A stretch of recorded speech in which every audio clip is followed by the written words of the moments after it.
So I did a master's all focused around largely bringing ideas to market and growth, a very entrepreneurial approach to business. So first I started off doing engineering, major projects in the energy industry. I've been offshore in West Africa. When I moved more into business development on engineering projects, I was always trying to understand why are we trying to do it differently? Selling stuff is selling stuff in principle. I would agree there. Obviously, you need to understand what you're pitching. And then I had the opportunity to move into digital about 5 years ago, joining Sharecat. Want to attract and convert more leads? Want to learn how digital PR, branding, and SEO can establish and build your brand identity? Welcome to the Market Movers Building Brands and Links with Linkify podcast. We answer these questions and help you ramp up your brand visibility and credibility. Let's cut through the noise and make your business the talk of the town. We're your hosts, Nick and Chris. Let's get this show on the road. Welcome to the Market Movers podcast. Today I'm joined by Tom Haylock, Chief Commercial Officer and former CEO of Sharecat, a chartered mechanical engineer turned growth leader in industrial digitalization, to dig into how inbound SEO and modern revenue ops unlock growth in heavy industry. Welcome to the show, Tom. Thank you very much. Thanks for having me. And yeah, it's a bit of a mouthful. All of these things. I thought I was going to struggle with digitalization. Yeah, it's one of those sort of corporate bingo words, at least. Everyone has their own definition of what it is and how they pronounce it. Tom, it's great to have you on. So Chris said mechanical engineer turned growth leader. Can you tell us a bit about your background and how you got into that? Sure. So I did 2 degrees at university, largely because I didn't want to leave. I enjoyed it too much. But I did a bachelor's in mechanical engineering because I quite enjoy technical and very solution focused. And I was always more interested about, well, how can you really use it? How does it apply in the more commercial side? So I did a master's all focused around largely bringing ideas to market and growth, a very entrepreneurial approach to business. So, my father was an engineer. He was very clear that if you want to do something or lead something or make something grow, you need to understand it first. So first I started off doing engineering, major projects in the energy industry. So I've been offshore in West Africa, working with companies like BP, some major engineering companies. And then bumped into a Norwegian woman in a beach bar in Angola and wound up in Norway, and now happily married with kids and all that to come, which took me on maybe an unexpected journey. But I've always enjoyed understanding things and trying to find an elegant solution. So when I moved more into business development on engineering projects, I was always trying to understand, why are we trying to do it differently? Selling stuff is selling stuff in principle. I would agree there. Obviously, you need to understand what you're pitching, but the mechanisms for companies to grow and to stand out are universal, but they only change with culture and modernization. All industries, not only the energy industry where I was doing projects, is very, very slow moving, very old fashioned. So there was always that question of, well, what are we missing? And then I had the opportunity to move into digital about 5 years ago, joining Sharecat. Lots of different roles and engagements there. I've been the CEO for a period, and now got new owners. So I've been asked to step back into my previous role of CCO to focus on growth. And all there is like, okay, our customers are real fashioned, but what we sell is software. There should be no difference to how we sell it. If we're Miro, Figma, or Sharecat, it's a B2B SaaS solution. Okay, our customers maybe work a certain way, but they're still buying solutions in the way that others would. And that took me down quite an interesting growth journey, because Sharecat as a company is not new. It's been going for 30 years, but wow. It still has a very sort of startup way of thinking, how we can modernize and pivot and be ahead of the game in many different ways, technically with AI and all of that, current technical fun, but also how can we be in front of our customers in a way that they maybe consciously haven't figured out yet. So what's happening, I believe, in the next 5 years for industrial, whether it's a software sale or it's any form of solution sale to an oil and gas company or a pharmaceutical company or whatever, it is really moving into where everyone else changed maybe 10 or 15 years ago. Because the horizons for building, for example, an oil production platform or an insulin plant for Eli Lilly or someone like that, they're looking at an investment that they can have return on for 20, 30, 40 years. We have customers who have chemical facilities that have been in operation for over 100 years. So their timeline horizon is much, much longer. That means they're much more cautious and slow moving. They will only do something, if they are 100% sure. But that means the work processes, the way they find solutions, the way they engage with the market is very slow moving as well. Great for us because, everything that's been proven before is something that we can adopt and apply and get some big benefits from. And that really is how I spent time learning myself about, okay, what is growth and different elements of it, and also what's the principles of human behavior that AI is sort of trying to exploit in an automated manner, but SEO is doing in maybe more of a good old fashioned search approach as well. Awesome. Build more insulin factories. I'm type 1 diabetic and I need the good stuff. So that Yeah, would no, be I'm type 1 diabetic as well. So we're not active, unfortunately, in helping pharmaceutical companies.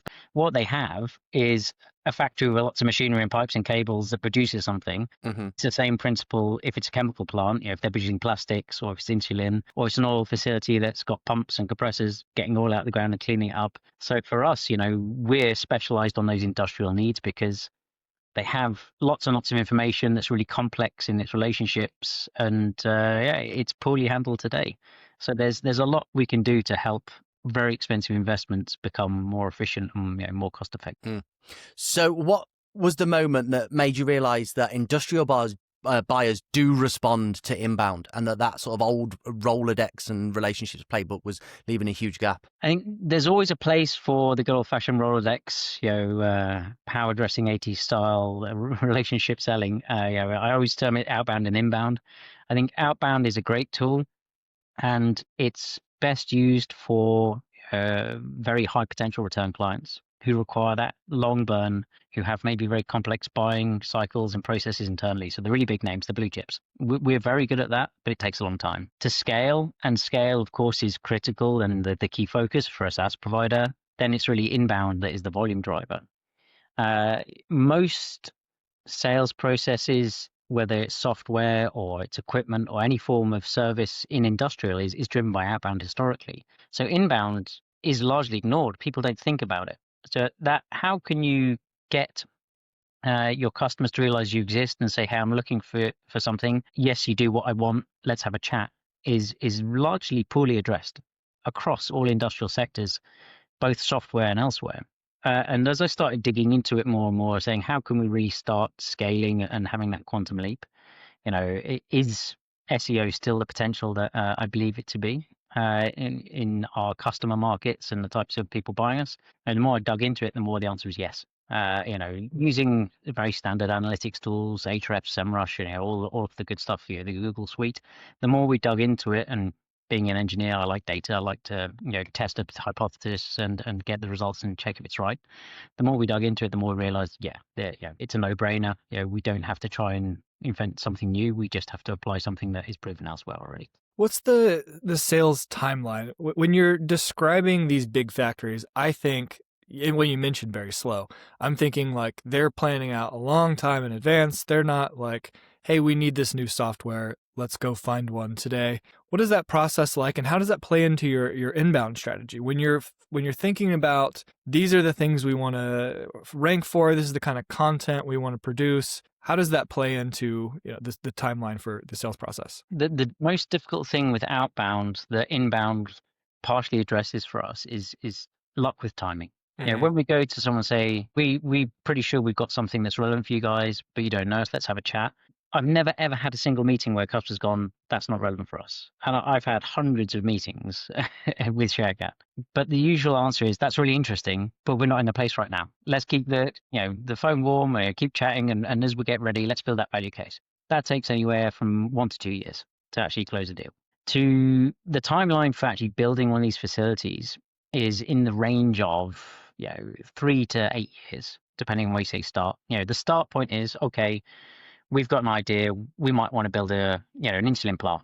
Let's go and get a design done, high level, to get a rough costing. Okay, yeah, that looks good. Take a decision. Do we take it one step further? So they break it into steps. They portion out their investment. They get to a certain point where the design is far enough along that they've got a good handle on how much it costs, and they've got to go and do something called FID, final investment decision. Okay, we're going to pay for this and build it or not. How's the market looking? Do we have the loans and financing in place? What's the costing? What's the timeline? When you take that decision, it's roughly about 4 years from that point, from saying go, buying all the stuff, finishing design, spades in the ground or welding metal, to actually being there ready to start. So from the very beginning to producing something actually earning money can be 6 or 7 years. Thankfully, industrial, you're looking at very large volumes, you're looking at commodity products. Yeah, they earn quite a lot of money because they're quite big players, usually, even the medium size. So when they move slowly if it's a corporate approach, because they're thinking, not only are we going to do one project, we're going to do the project in a new way for the next 10 years. And we need a suite of tools where we can be one of them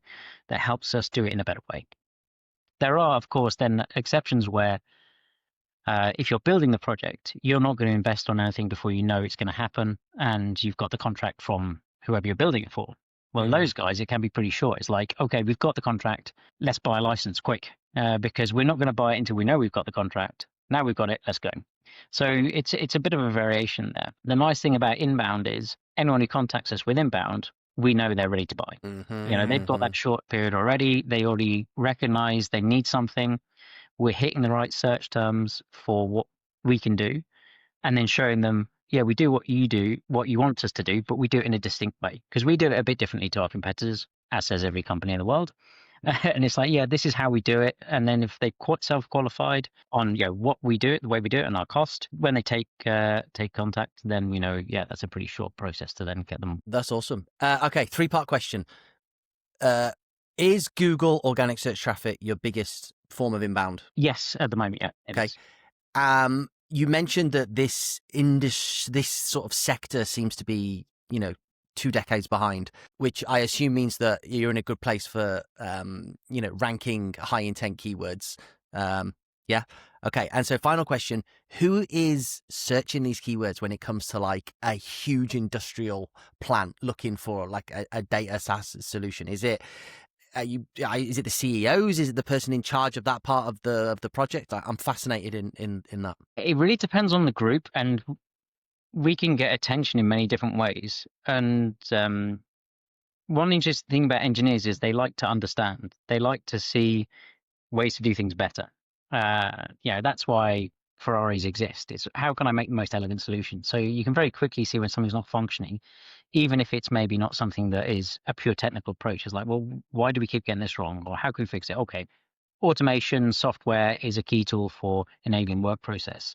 If you look at a project, it's one very long, very complex interweaving work process with different bits that spin in and out and interactions between different parties. So we get engineers who are just curious to understand, well, what else is out there? We're messing up right now. Is there stuff out there that maybe could help, that they can just say, hey, look what I found. Then we have, digital teams who are mandated, let's be future ready for AI. Because a critical thing that we do and differentiate on is, our customers historically are very document centric, really old school. You will never ever kill documents because humans love documents. But we have the ability to be both document and data centric, have them together. So you can move from one to the other. You can be purely one or the other.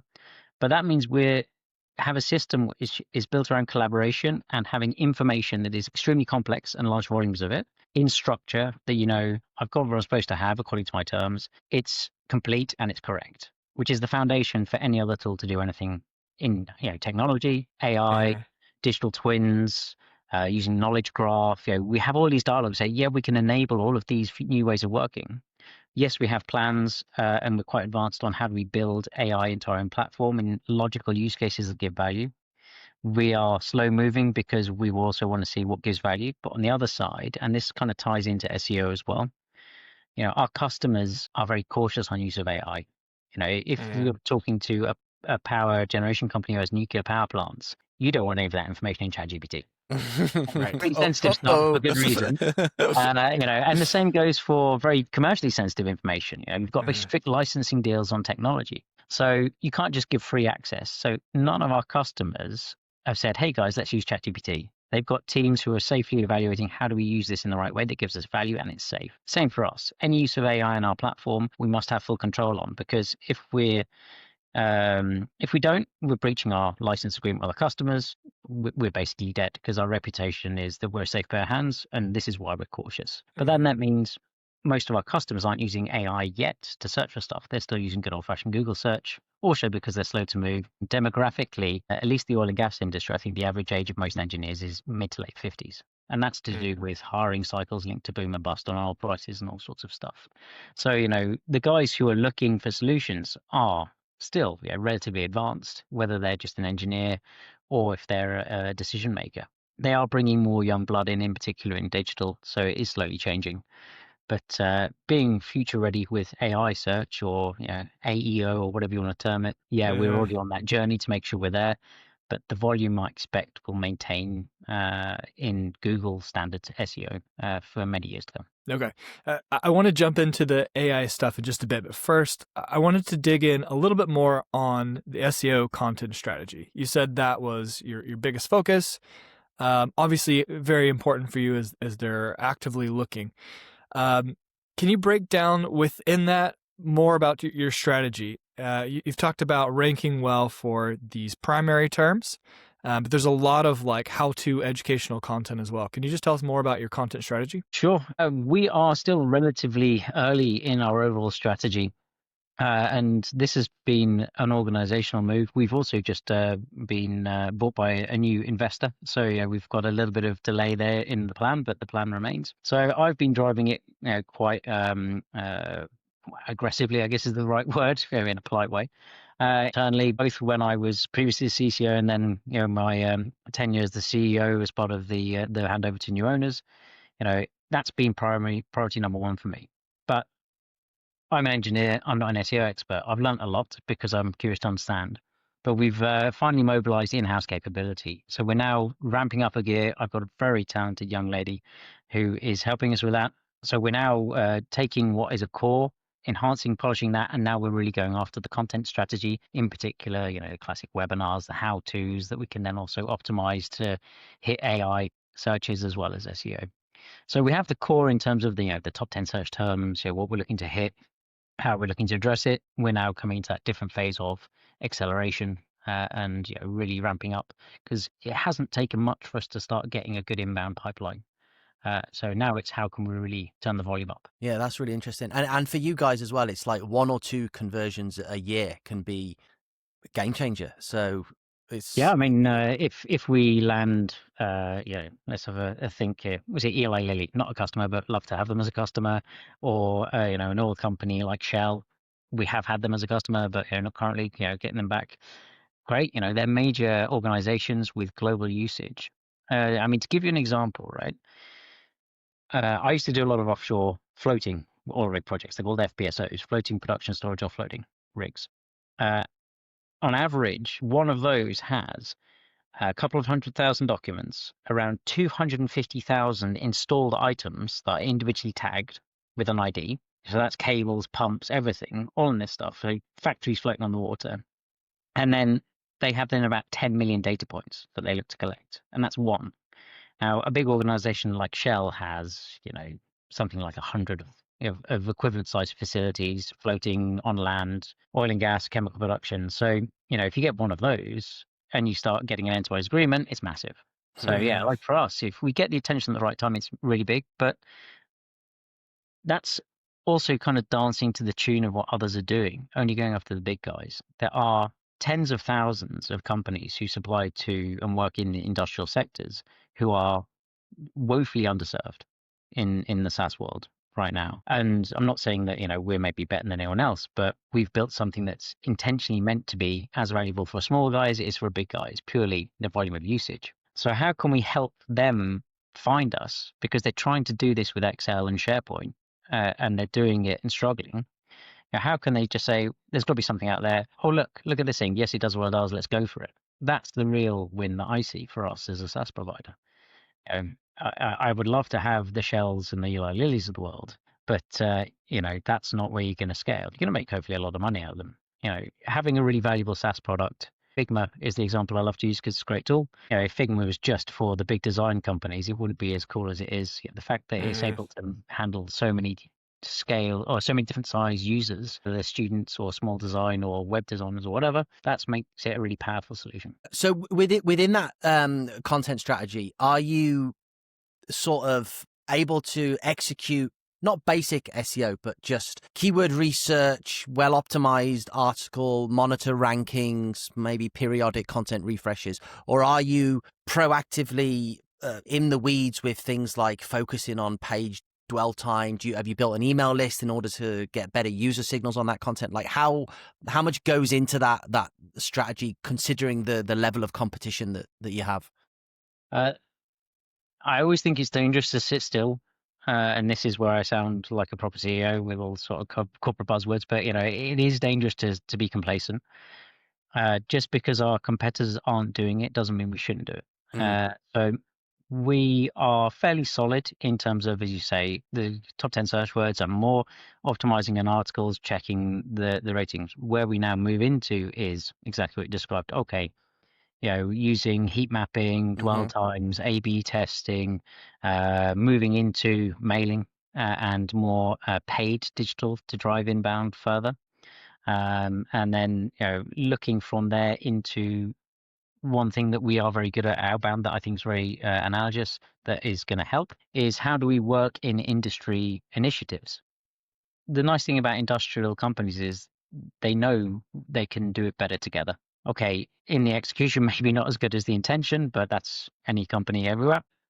What the issues our customers have, they're all looking together. How can we try and fix this and do a better way together with the providers of the solution? So showing what we're doing in these initiatives around really forward-thinking and elegant solutions, things like the asset administration shell, which is a special file format for how can you go from just handing over a document to handing over a really structured, validated data with the full history as a file format. So it's a format that ends in .aasx. It's quite forward-thinking coming out of Europe.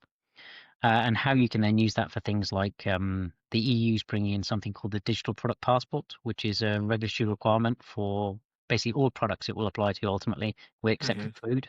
So if I'm a pump supplier, every time I sell a pump, I've got to provide the manual and the documents for that pump in a digital format, where this AAS format is one of the ones that's been selected to be used. So working in there helps us support our customers figure out new ways of doing it, keeps us relevant.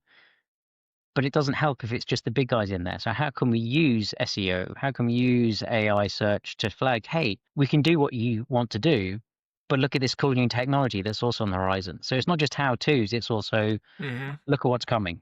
How can we figure this out together? And we're not claiming we know everything, but we want to flag things. There's a great working group in oil and gas called CFOS, which is a horrendous acronym. It stands for the Capital Facility Information Handover Specification Working Group. And that's where we've been working for many, many years together with BP and Exxon and Shell and big engineering companies like Technip to figure out how can we do this better together. But it's very much something that needs to be spread in the industrial world so that it actually makes the difference for everyone, not just for a couple of big companies. Is the idea there that these big companies, they have the resources that they're like, okay, this new thing, the digital passport is coming out. We need to devote resources to figuring that out. Whereas the smaller companies, they simply don't have the capacity to get there because it's not urgent. And then you guys can say, we're working on this, we're figuring this out. We can be of assistance. And they see that as that's an extra benefit. With working with these guys, we'll have like this path to figuring that out. Is that what you were saying there? Yes, yeah, largely, yeah, it is. An interesting thing here is, technical teams often underestimate the amount of waste and pain they have with they handle their information, just because it's always been that way. And if you look at the sort of small, mid-sized players, you're right, they don't have the resource to have the specific roles, like the data owners, the information managers in-house, because they're focused on producing the valves. They just want to sell their valves. They really don't want to have to do all the documentation requirements that go with it, because every time Shell buys a valve, they ask for the same documents in their way, whereas BP asks for those documents in a different way. So they have to do all this work to reform it to meet the contractual requirements for each customer. So there's a lot of inherent waste there, especially when you're doing it manually. So having that understanding of how industrial processes are, the customer requirements on one side, how you do on the other, means we've been able to figure out that how do you use automation to actually meet what you need. The challenge we often have is the small, medium-sized guys say, hey, I can use SharePoint for that. And on the surface, you think, yeah, completely.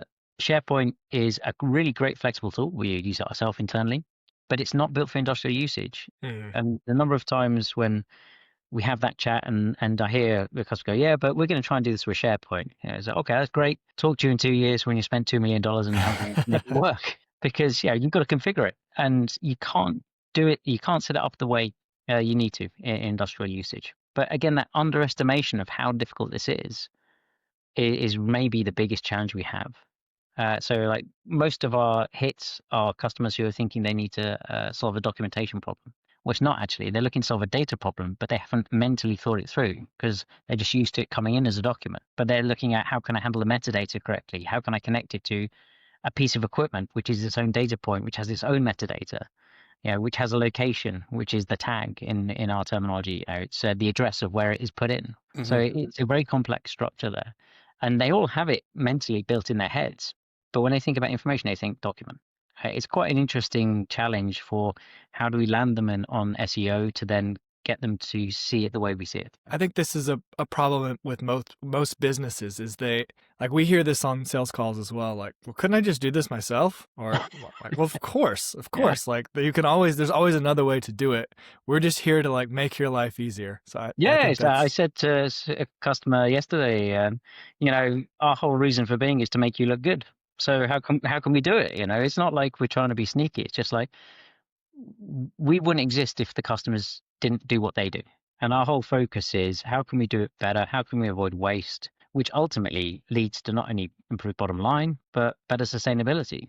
Because industrial projects are so complex and long term that it's difficult to hit schedule and cost on a project. I mean, I think, is it Hinkley Point B, the nuclear power plant the EDF's building in the UK, is going way over budget and timeline, which is unfortunately very traditional for nuclear power plants because they're incredibly complicated and they have a very, very high quality requirement because of obviously nuclear power. But the same principle happens in oil and gas. And going over budget by a few billion is not unknown. In fact, there's some McKinsey numbers out there where most industrial projects go over budget by, I think, at least 50%. It's something like 60 or 70% of projects go over by 50%. A few and billion. most of them go late by around the same percent. And for an operator, okay, the budget's not great, but the really painful thing is late production because that really, really hurts your bottom on producing. And these are companies whose revenues are hundreds of billions a year. What's a cheeky bill here and there? There's an LNG plant in Australia that was supposed to come in at 32 billion US. This is the cost of the project. I think it finally came in around 42 to 45. Yeah. Because this was middle of nowhere Australia. They had to get everything shipped in. It was a environmentally protected area, so they had certain conditions where they had to make sure they protected the turtles and all this good stuff. And it was just incredibly difficult to execute on plan. So just how it goes. How it goes. Tom, we talked about your organic search strategy, which is very high intent, possibly low volume, but you only need one or two to close. You've also talked about there being such complexity in the solution that you guys offer, and therefore there is a great need or a potential need for education. It seems to me like AI conversational bots are ripe for customers to find their way to you because they might not even know what the problem is. You said that they think it's a data problem, but it's actually a document problem, or like other way around. Yeah, other way around. So having a conversation in an AI bot could perfectly lead a whole swathe of customers that didn't even know that you are what they need. So how are you addressing that? Does that excite you? Where are you putting resources and strategy in order to achieve that? Technically, from my background, you always think risk mitigation. So the big win in the short term is going to be Google, or appears to be. We're not making any assumptions. We're just checking constantly. But any content we build, we're trying to build also to be right for AI as well, whether it's a how-to or an explainer or the latest update in the working groups we're in. We're building it so that it hits on AI search as well. And the old generation, I think you can be very skeptical to AI, but the younger generation that's coming through, it will only grow and grow. And as they move into those more senior positions, it's only going to become more standard. All of our customers are Microsoft centric. It's just standard. They all use Microsoft Seat. They will all be given permission to use Copilot in some way, shape, or form because Copilot is safe compared to ChatGPT. So I think that's really where we want to be hitting the results. I'm not saying that we won't be in Gemini and ChatGPT and others, but it's a bit like being visible on Bing is actually surprisingly valuable for us because the really old guys, they just open up Edge searching that without changing anything. So we get some inbound stuff through Bing search, but the majority is still Google. That's perfect. I think at work they'll be on Copilot. When they start to actually do the research, so they're kind of doing it on their own, it'll be in ChatGPT or maybe Gemini. Yeah, if it's the guys who really understand the problem, who are out looking, those guys are pretty savvy in terms of the needs, how they see the world, the data element. So yeah, most of those guys will be using AI already. But the decision makers probably not. They're probably still doing good old-fashioned Google search. Yeah. Tom, this has been fascinating. I think you're probably the first like big industry guy that we've had on. So for any of our listeners that are nuclear power plant owners or insulin production managers, if they do want to find you or hunt you down and your solution to what could be their problem, where can they do that? So we have two business units. We've got the software business unit, which is at sharecat.com. And then we've got a data services team. All they do is fix and clean and improve data in systems like SAP. They're at sharecatdataservices.com. Or just find me on LinkedIn. Always happy to have a chat. There's never a dull conversation. Seeing new challenges, like we're talking to shipping companies, the way they see the same challenge is really interesting. It's different flavors of the same issue, but understanding the problem is part of the fun. That's awesome. Thank you so much, Tom. You've been great. No, I appreciate it. Thanks for having me. Thanks, Tom.